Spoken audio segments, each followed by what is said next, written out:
nombre del mensaje de hoy se llama Pecado, Justicia y Juicio. Entonces, si usted vino esta noche con la expectativa de que el mensaje le va a hablar acerca de que el fin está cerca, probablemente se va a ir muy insatisfecho, porque no le voy a hablar de que el fin está esta noche, mañana, no lo sé, ¿cierto? No vamos a hablar de qué tan cerca está el fin, ninguno lo sabe. Vamos a hablar más bien, ¿cierto?, acerca de el pecado, la justicia y el juicio desde la perspectiva de Dios, ¿cierto? Definitivamente hay una razón por la que tú estás aquí hoy. Estos están siendo tiempos difíciles y debes saber que no solo tú lo estás sintiendo.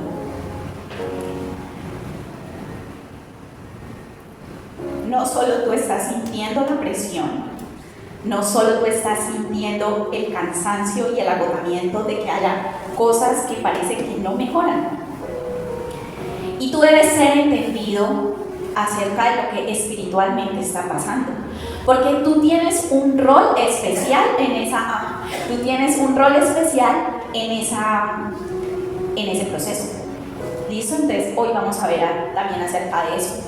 Pero mire, lo que yo le quiero decir a usted esta noche es que con la autoridad de Dios le digo que el propósito de Dios en su vida debe cumplirse, porque en ti hay un propósito. Pero no solo es el propósito de tu vida, no solo es lo que Dios quiere hacer en ti y a través de ti. ¿Sabe qué? Que usted fue llamado a participar activamente en un tiempo que fue establecido por Dios como la expansión de la iglesia. Entonces usted tiene que entender que el tamaño de la opresión o que el tamaño de la persecución es el tamaño de la visión que está por delante. Amén. Y usted lo tiene que entender, porque de lo contrario empezamos a naturalizar todo. Entonces, enfermo, las finanzas no despegan, cierro un negocio, cierro el otro, me peleo con este, estoy mal emocionalmente, no le encuentro sentido a la vida, me siento muy triste, no logro despegar emocionalmente y creo que realmente es un tema personal y tal vez sí te está afectando a ti individualmente, pero yo lo llamo o lo puedo ver en ese tiempo como un tiempo de persecución contra la iglesia y de persecución contra los hijos de Dios. Y yo quiero saber cuántos hijos de Dios hay aquí esta noche. Amén. Entonces, realmente el mensaje no es de el fin de los tiempos. El mensaje más bien es un mensaje de esperanza. Y hoy yo te vine a hablar del espíritu de ayuda y consuelo en tiempos difíciles. Porque hablamos mucho del Espíritu Santo, o de pronto no tanto, pero hablamos del Espíritu Santo.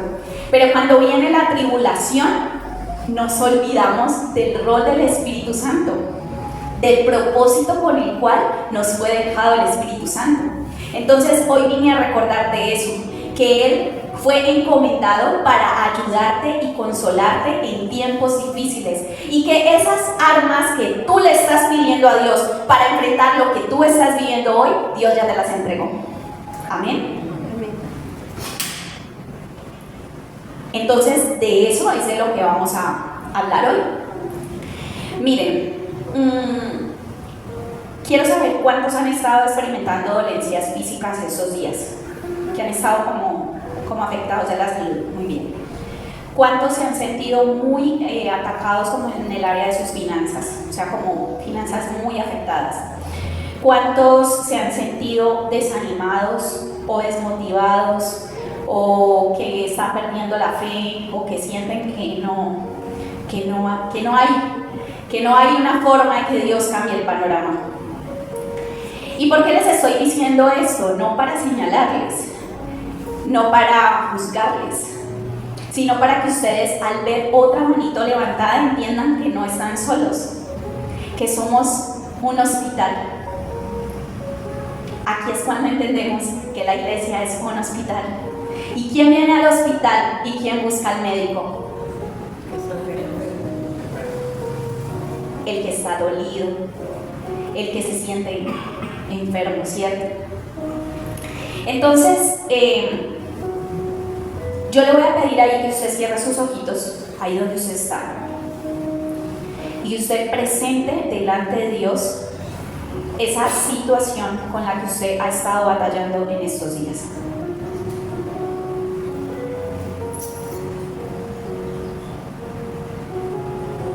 Porque para cada uno tiene un nombre diferente, pero usted lo va a presentar en el altar. Usted va a hablar con Dios y le va a decir: eso es lo que hay, eso es lo que hay en mi corazón. No tengo nada más para entregarte sino este dolor. Pero lo presento delante de ti porque vine con un propósito y no me voy a ir igual. Amén. Amén. Entonces, miren, vamos a ver el texto como base de esta noche. ¿Listo? De pronto no les va a hacer mucho sentido, pero poco a poco vamos a ir revisándolo para que entendamos qué es lo que Dios quiere entregarle hoy a su iglesia, ¿cierto? Como esas armas de guerra. Y el texto base está en Juan 16, del 8 al 11. Y dice así: y cuando Él venga, ahí está hablando Jesús con sus discípulos y está hablándoles del Espíritu Santo, entonces les está diciendo: y cuando Él venga, convencerá al mundo de pecado, de justicia y de juicio. Dice: de pecado, por cuanto no creen en mí; de justicia, por cuanto voy al Padre y no me veréis más; y de juicio, por cuanto el príncipe de este mundo ha sido ya juzgado. Amén. Y vamos a ver un poquito del contexto en el que ocurrió esa conversación. Jesús estaba hablando con los discípulos, les estaba hablando acerca del Espíritu Santo, pero vamos a entender un poco en qué contexto Él les estaba dando esta promesa a ellos, en qué contexto les estaba diciendo: voy a dejarles un consolador y un ayudador. Miren, el contexto era el de una comunidad que estaba enfrentando persecuciones y muchísimas presiones a causa de su fe. Además, Jesús estaba a punto de abandonarlos y por lo tanto pues iban a necesitar mucho esa compañía y ese consuelo. Pero usted ubíquese desde la posición de que Jesús está hablando con los suyos y los suyos están experimentando ya en ese momento persecución, opresión, ¿cierto? Y esa presión externa. Y fíjense cómo se va dando toda la historia, porque del capítulo 14 al 16, o del 13 al 16, ocurren cosas maravillosas que yo sé que ustedes ya han escuchado, pero hoy las vamos a recordar. Por ejemplo, en estos capítulos se habla del momento en que Jesús, quien se encuentra reunido con sus discípulos, les lava los pies. ¿Qué les lavó? Los pies. Sí, porque necesito que no se me duerma. Bueno, entonces no tengo otro recurso para asegurarme que no se van a dormir, sino preguntar. También les anunció, allí Jesús les dijo: yo voy a ser entregado por uno de ustedes. Él estaba compartiendo la mesa con quien le iba a entregar y lo sabían. También les habló, ¿cierto?, del Espíritu Santo.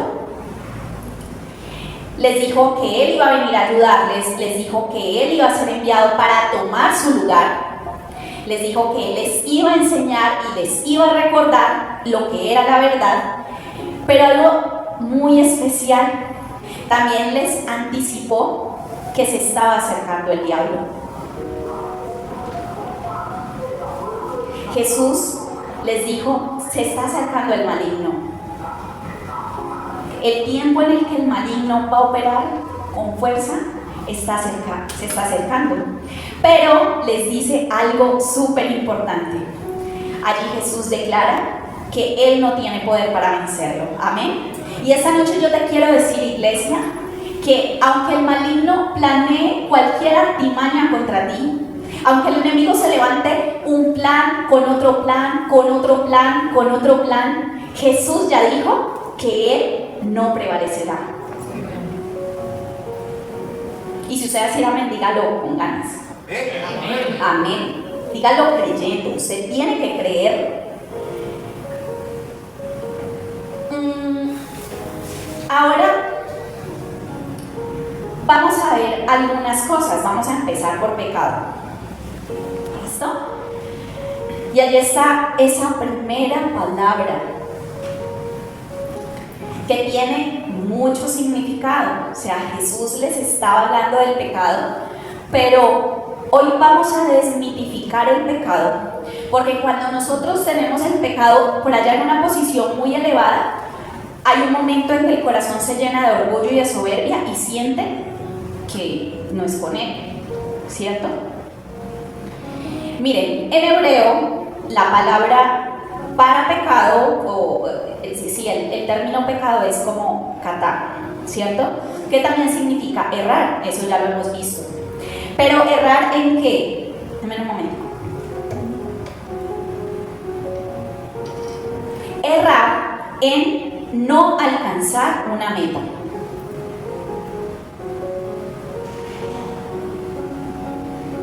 Por lo tanto, podríamos decir que estamos en pecado cuando erramos en el propósito de alcanzar un objetivo o una meta.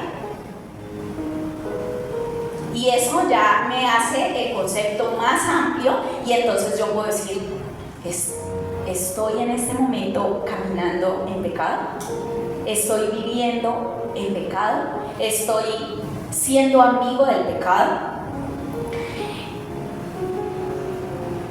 Y allí, en Juan 16:9, nos da la pista más importante. Iglesia, aquí está la primer arma. Tal vez que estás usando o no, pero aquí está la primera de las armas que hoy vamos a hablar. Y es que dice que cuando el Espíritu venga, hará que los de este mundo se den cuenta que no creer en mí es pecado. Satanás quiere que tú dudes del poder de Dios. Satanás quiere que tú niegues a Dios. Satanás quiere que tú pierdas la fe en que Dios lo hará.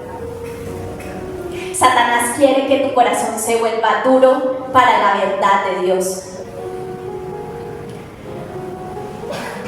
Y ese es el primer trabajo que vino a hacer el Espíritu Santo: revelar el pecado de no creer en Dios. Y cuando está hablando del mundo, porque les dije, hará que los de este mundo se den cuenta que no creer en mí es pecado, ¿saben a qué mundo se está refiriendo? No a los que no están congregándose, no a los que no conocen de Dios.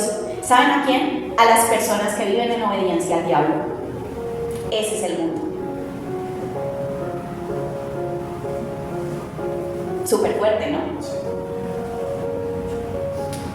Mundo es todo aquel que está viviendo en obediencia al diablo. Si Dios a ti ya te dijo algo y tú decides hacer tu voluntad, tú estás viviendo en obediencia al diablo.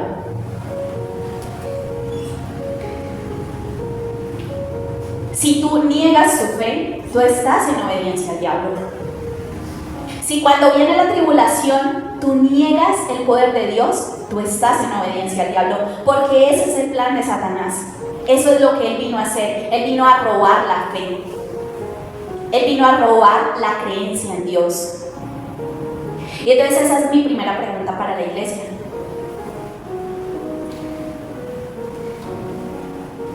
¿Cómo está tu fe? ¿Tu fe está golpeada? ¿Tu fe duele? ¿Tu fe está herida? Tú lo tienes que reconocer. ¿Cómo podemos quitarle armas a Satanás? ¿Cómo podemos ganar territorios a Satanás? Cuando yo estoy diciendo con mi boca que adoro al Señor, pero en mi corazón creyendo que Él no puede hacer algo nuevo en mí. Que lo que yo le estoy pidiendo, Él no lo puede producir. ¿Qué otra cosa tengo que inventar? ¿Qué otro plan tengo que formular? ¿En qué otra cosa me tengo que meter? Porque en esa área, Dios es poderoso en todas, pero en esa área, Él no lo puede hacer. Y mire, yo lo veo a usted como con una cara tan larga. Entonces, tranquilo, no se preocupe, suéltese, relaje sus hombros. Probablemente no es la palabra que anima, ¿cierto? Que motiva. Pero, ¿cierto? Como toda herida, cuando va a empezar ese proceso de sanar, pues necesita ser limpiada.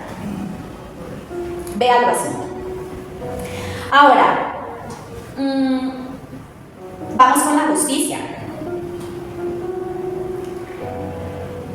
Justicia en el hebreo es un vocablo que se pronuncia, bueno, el pastor seguramente sentirá dolor de estómago cuando me lo escuche decir, pero pues es lo más cercano que yo puedo decir en hebreo. Tzedek. ¿Listo? A mí me pareció algo tan especial. Hoy Olga me decía, Caro, tengo como expectativa. ¿Por qué? Porque yo siempre he sentido como mucha curiosidad, siempre he sentido mucho interés por el tema de la justicia. Y yo, cuando ella me dijo eso, yo dije, Santo Padre de la Gloria, ¿cómo vamos a hacer? Porque seguramente yo no iba a cubrir la expectativa de Olga, ¿cierto? Pero bueno, el Espíritu Santo sabe, ¿cierto?, lo que necesita enseñar. Y lo que yo te quiero decir es que la justicia, ese tzedek, está entendida como la restitución del derecho y la dignidad. Cuando bíblicamente estamos hablando de esa justicia, es esa restitución del derecho o esa restitución de la dignidad. ¿De la dignidad de quién? De una persona, ¿cierto? Y allí viene Juan 16:10. Aquí no se los puse porque, mire, son 3 versículos, pero yo quiero que usted de verdad sienta eso en su corazón. Entonces yo se lo voy a leer. Ahí decía, cuando el Espíritu venga, hará que los de este mundo se den cuenta, versículo 10, de justicia, por cuanto voy al Padre y no me verán más. Y entonces ahí uno puede decir, de justicia, por cuanto voy al Padre y no me verán más. ¿Saben Jesús qué le estaba diciendo a sus discípulos? Que la justicia para Él estaría completa cuando Él volviera al lugar al que pertenecía. Cuando Él volviera al reino del que Él era, ¿cierto? Pero esa ascensión del Señor, esa muerte y esa ascensión del Señor fue ese devolver no solo la dignidad a un Jesús que fue cuestionado, que fue acusado, que fue juzgado porque decía ser el Hijo de Dios, ¿cierto? Pero no le creían lo que decía. Ni siquiera sus discípulos lograban comprender completamente sus palabras. Y aunque Él les hablaba con ejemplos y con parábolas, los discípulos no alcanzaban a entender todo a lo que Él se refería. Porque en la mente de ellos, lo que Jesús les hablaba parecía locura. ¿Y cuándo se hizo la justicia para Jesús? No se hizo cuando los planes de Satanás se interrumpieron. De hecho, los planes de Satanás se ejecutaron completamente. La justicia para Jesús llegó cuando Él recuperó el lugar que le pertenecía, al lado del Padre. Entonces, hoy yo te quiero preguntar, iglesia, ¿qué justicia estás reclamando? Y me pareció muy especial porque antes de que arrancáramos el mensaje, Lady oró acerca de entregar, ¿cierto?, cualquier dolor, cualquier resentimiento, cualquier enojo que tuviéramos en nuestro corazón, ¿cierto? Tú estás reclamando justicia, pero no estás abrazando el proceso de Dios. Tú le estás diciendo cómo se tiene que hacer justicia en tu casa. Y si la justicia no se hace de esa manera, entonces Dios se olvidó de ti. Tú le puedes decir al Señor, claro que sí, pasa de mí esta copa. Y Erika nos lo enseñó. Tú se lo puedes decir. Pero aun cuando tú clames a Dios y le digas, pasa de mí esta copa, el plan no siempre va a verse como un jardín de rosas. Entonces, cuando habla de justicia, lo que está diciendo es precisamente eso. Está diciendo que todo el proceso que Jesús vivió, todo el camino que Jesús transitó hasta que llegara el momento de la ascensión, sería la prueba para el mundo, la prueba para quienes caminaban con Él de su divinidad y de su autoridad. Jesús tomando el lugar que le corresponde.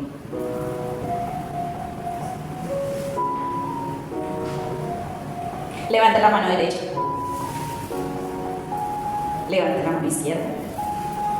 Así como esos ejercicios que uno hace para asegurarse que nadie se le duerma. Que por ahí vi unos ojos cerrados y yo dijera, ¿está orando? Padre, que esté orando por mí. Eso, muy bien. Y por último, vamos a hablar del juicio. ¿Listo? El juicio sí está más fácil. Yo les puse la palabra en hebreo, pero esa está más fácil. Mishpat. Mishpat. ¿Y saben qué significa? Significa derechos. Derechos. Y allí, en Juan 16:11, la palabra dice de la siguiente manera: cuando el Espíritu venga, hará que los de este mundo se den cuenta de que, en cuanto a quién será juzgado, porque el que manda en este mundo ya ha sido condenado. ¿Qué quiere decir? Que había una buena noticia. Que estaba hablando, primero, crean en mí. Y Jesús en todo tiempo decía, si ustedes creen en mí, creen en Dios. Si ustedes creen en Dios, creen en mí, ¿cierto? Quien me ha visto a mí, ha visto al Padre. Luego, en esa justicia es que Jesús tome el lugar que le corresponde, ¿cierto? Pero en juicio hay una palabra clave para la iglesia y hay una promesa clave para usted y para mí. ¿Y sabe cómo se llama? Que ningún arma forjada contra ustedes va a prosperar. Ningún arma forjada contra los pastores de esta iglesia va a prosperar. Amén.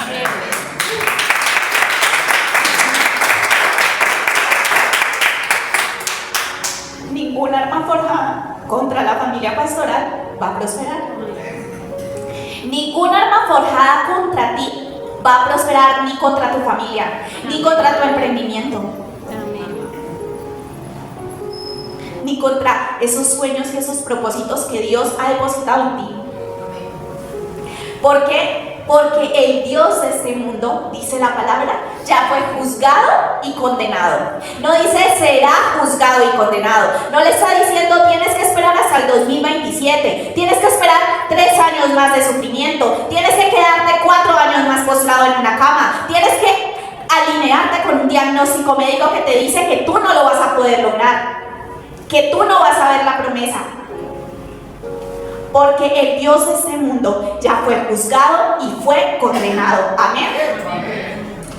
Entonces, ese es, ¿cierto? Esa promesa de que el Espíritu Santo vendría a traer ese convencimiento acerca de pecado, acerca de justicia y acerca de juicio.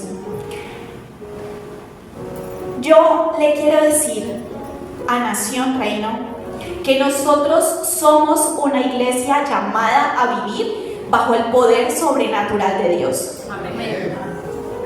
Eso es lo primero que usted debe saber. Usted no está en una iglesia normal. El que diga, ay, ¿por qué en esta iglesia pasan cosas tan raras? Pues bienvenido, escogió una iglesia que no es normal, ¿cierto? sea que tranquilo. Pero sí hay un llamado y es identificar, ¿cierto? Por ahí más de uno, sí, estoy en la iglesia, ¿sabes? Y sonrieron y todo, sí, no soy normal, mi iglesia no es normal. Pero el que estemos llamados a vivir bajo el poder sobrenatural de Dios nos obliga a cumplir con una responsabilidad. ¿Y sabe cuál es esa responsabilidad? Entender qué áreas, qué terrenos nosotros le hemos cedido a Satanás.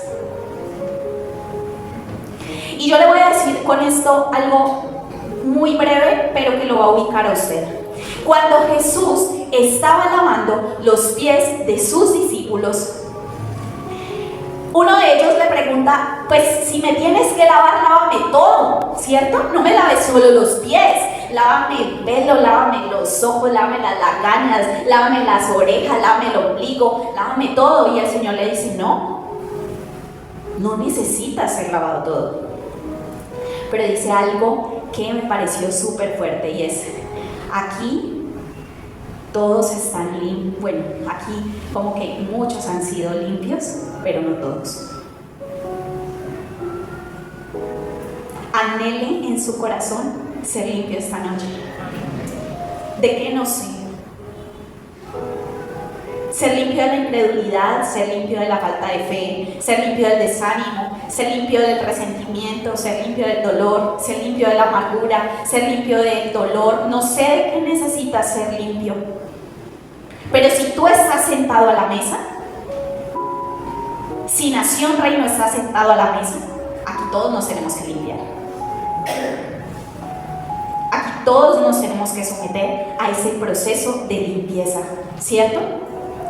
Porque sí le hemos cedido áreas al pecado en nuestra mente y en nuestro corazón. Usted puede no estar fornicando, no estar en un pecado sexual. Ay, me disculpan las que nos visitan por primera vez estar hablando de estas cosas, ¿cierto? Pero pues, ya entramos en gastos. Pecado no es solo eso.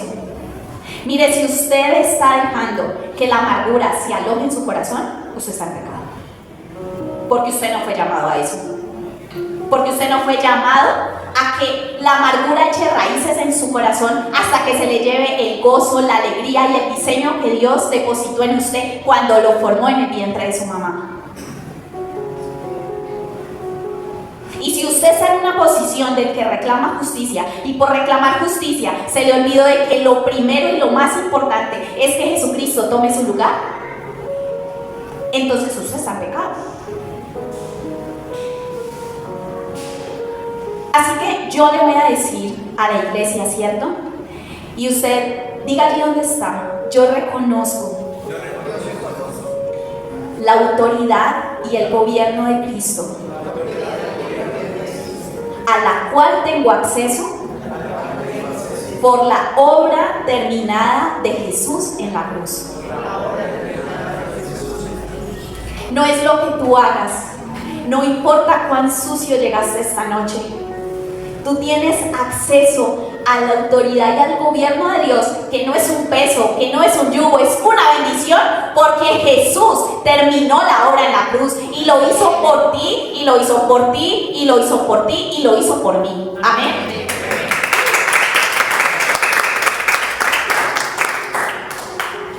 Y por último, iglesia, no somos una iglesia llamada a caminar en derrota. Mire, estos días han sido difíciles porque el enemigo nos ha estado dando bajas, soldados heridos en combate, ¿cierto? No tenemos ninguno dado de baja, pero ahí hemos tenido varios enfermitos. Y yo le quiero decir a usted, iglesia, que tenemos que pelear por los que no están hoy acá porque están enfermos. Que tenemos que pelear por la pastora porque no está aquí, porque está enfermo. Que tenemos que pelear por el que no está aquí, porque no está enfermo físicamente, pero se le enfermó el corazón y no volvió. Que tenemos que pelear por el que se le enfermó el alma, por el que siente que ya no hay sentido. Por eso tenemos que pelear. Y si usted está aquí, es porque Dios sabe qué depositó en ti. Dios sabe qué clase de soldado eres. Así que tú te vas a levantar con la convicción de que aunque estamos en tiempos de persecución, el Dios de este mundo que ya fue juzgado, pues no tiene nada que hacer contra nosotros. Diga, enemigo, no tienes nada que hacer contra mí. No pierdas tiempo, porque yo no voy a perder tiempo, dígale. Yo no estoy para perder tiempo. Dígale, mi tiempo es para los asuntos de mi Padre. Mi tiempo es para los asuntos de mi Padre. Usted sí se lo está creyendo, usted está diciendo ahí, pero como, ay, esta está muy loca, ¿cierto? Entonces es el tiempo de levantarnos como iglesia y que desmantelemos todo poder que se le ha cedido al enemigo para operar contra nosotros, porque el enemigo sí ha operado y está operando contra nosotros, pero cuando una iglesia se despierta y entiende que no creer es pecado, que Jesús tiene ese lugar de autoridad y que el Dios de este mundo ya fue vencido, usted tiene las 3 armas más importantes en Dios, dadas y reveladas por el Espíritu Santo para retomar el poder de lo que el enemigo ha intentado robarle. Entonces, ¿cuáles son esas armas? Creer, reconocer la autoridad de Dios y reprender. Mire, cuando Lady habla de iglesia, pero es que ustedes están muy pasivos, iglesia y no más pasividad, iglesia, ¿cierto? Lo que nos está diciendo es, vea todo lo que está levantando y aquí no hay nadie reprendiendo. Ay, sí, Señor, dame esto, dame lo otro. Sí, y bueno, y gracias y amén. ¿Cierto? Y el enemigo ahí dándole golpes a todos. Entonces, este es un tiempo, Erika, no me vayas a reír. Este es un tiempo de que la iglesia se pare a reprender. Pero yo hoy tenía una conversación y con eso voy a cerrar. De hecho, ya terminamos. ¿Han visto? No podemos reprender con autoridad a Satanás si nosotros nos estamos sentando a la mesa con Satanás y estamos comiendo del plato de Satanás. Entonces les voy a pedir que apaguemos las luces, vamos a tener un tiempo poderoso, un tiempo de tener, ¿cierto?, esa intimidad con Dios, de confesar, ¿cierto?, esos pecados,